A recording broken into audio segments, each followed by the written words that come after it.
Hello world, welcome to my 7th tutorial on solving problems with programming.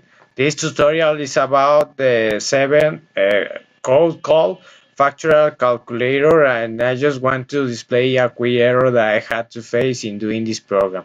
So we are now in WSQ6 Factorial Calculator, and what are we going to do first is see this picture, and after see this picture we are going to read the task that it will be create a program that asks the user for a non-negative integer. Let's call that number n and display for them the value n factorial.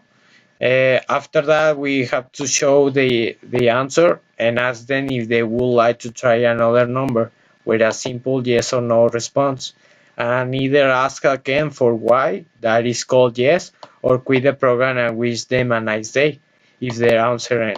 And we have to do the details. There are two basic approaches: a loop with an accumulator of the multiplication and a recursive solution.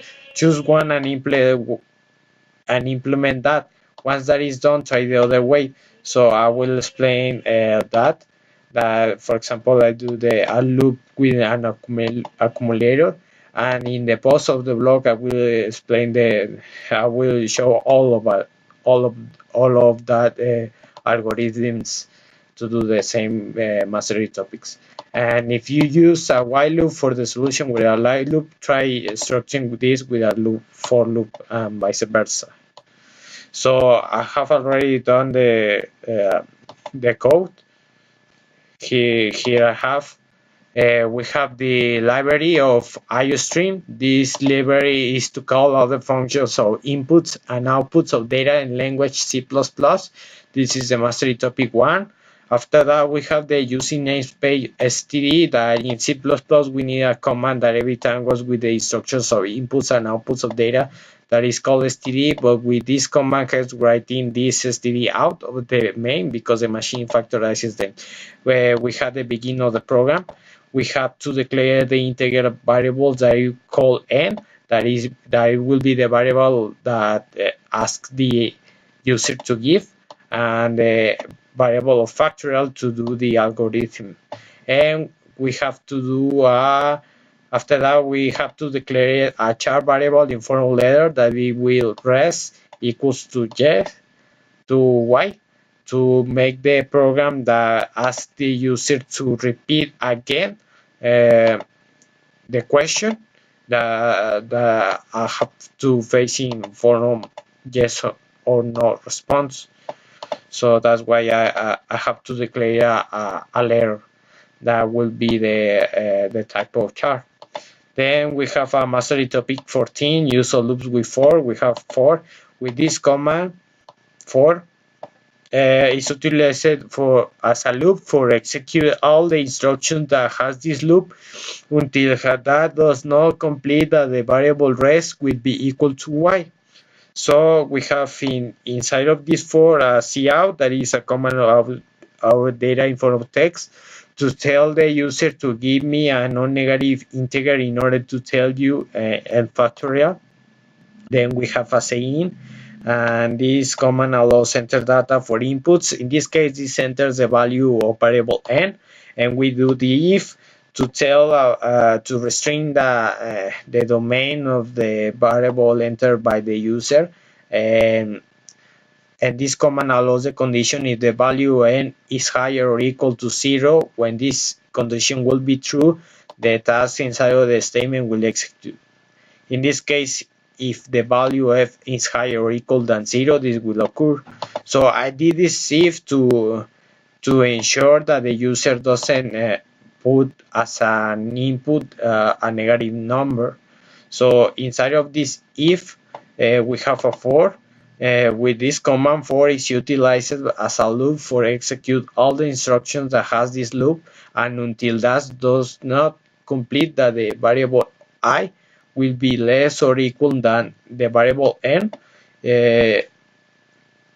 while it is increasing 1 in this variable I initialized from the value 0. So I have this loop, and inside of the for I have an if. this command allows the condition if the value of e is equal to 0, and when this condition will be true, the tasks inside of the statement will execute. In this case, if the value of I is equal than 0, this will occur. We have an operation in this instruction of the for loop. It tells that the value 1 is given to the variable factorial because this is an accumulator to start the operation of factorial in 0 factorial that equals 1. This is for the series of the loop to initialize that factorial and after that to have the accumulator in this variable, and the value of the factorial will be indeed the value of the factorial when it's doing this for loop. And we have an else. If that is the mastery topic 11, use of else with a conditional if. If the condition does not achieve, on the other hand, you will do this. We have another operation, a mathematical operation of factorial equals to factorial. Well, it's not equals, it's assignment times I. In this instruction of the for loop, it tells that the value of the variable factorial times I is given to the variable factorial, and we have the end of the for, so it will be the end of the accumulator. So at the end of finish this loop, the factorial will save the variable of the factorial will save the value of the end factorial. So after that, we have a cout, that is a command of data in for text space. Next, we have another command of data in for of text to tell the user that the end factorial of your number is and the number of the factorial. In this text, we show the authentic output of the value entered of n and factorial in the terminal interface. That is the mastery topic 4. And we have another command of data in for of text space, and we have the end of the if. After that, if the value of the user given is negative, it won't do this, but it will do this cout, or to tell the user rather to do this. After doing this, is going to appear a text, a command data in form of text. In this case, it tells the user to give an input in form of text, yes or no, and to ask the user that would you like to try another number for n factorial. So after that, we have a saying, an input. This command allows enter data for inputs. In this case, this enters the value of variable rest, and we have the end of the for. So for example, if the user gives a n, and in this command enters n, the for loop, this other for, it will be the main for, that it will be that statement that will be res equals to y. So if I put a no, it doesn't occur this condition, and it will break the loop. And after break the loop, we have a command of data in form of text, and we tell the user in another text that we wish you a nice day. So we have a command data inside the text to tell the user to have a nice day, and we have the end of the program.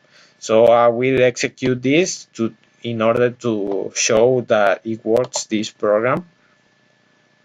We open the Ubuntu software. We have to say the terminal where I have my file. I have already saved my file. So there you go. We have cd space / mnt, so mount /c /users /factor, that is my number of the user. And we have downloads. I have already set in downloads. I put enter. Then there you go. We have to compile it. G++ space WSQ 6.cpp. We put enter. There you go. There we have to run it. ./a .out. We put enter. There you go. Give me a non-negative integer in order to tell you n factorial. We have 5 that it will be 120. There you go. The n factorial of your number is 5 factorial and is 120. Would you like to try another number for n factorial? Yes, for no. And we are going to again. We are to. I want to put again another number, so I put y. Enter. Give me a non-negative integer in order to tell you n factorial. So what happens if I put -3?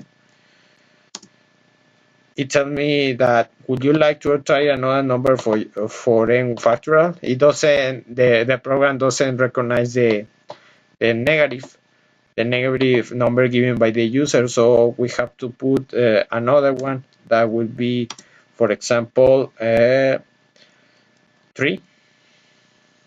Or we have to put it positive. Or 4. Or 3. There you go. 3. 3 times 2 times 1, we will be 6. Then we have to, maybe we can show again. Yes. What else? It could be 4.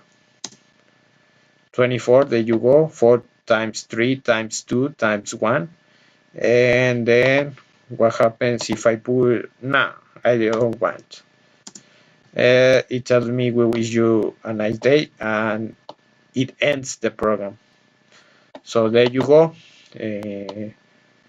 So there you go. That is the same algorithm of this number. So see you next time.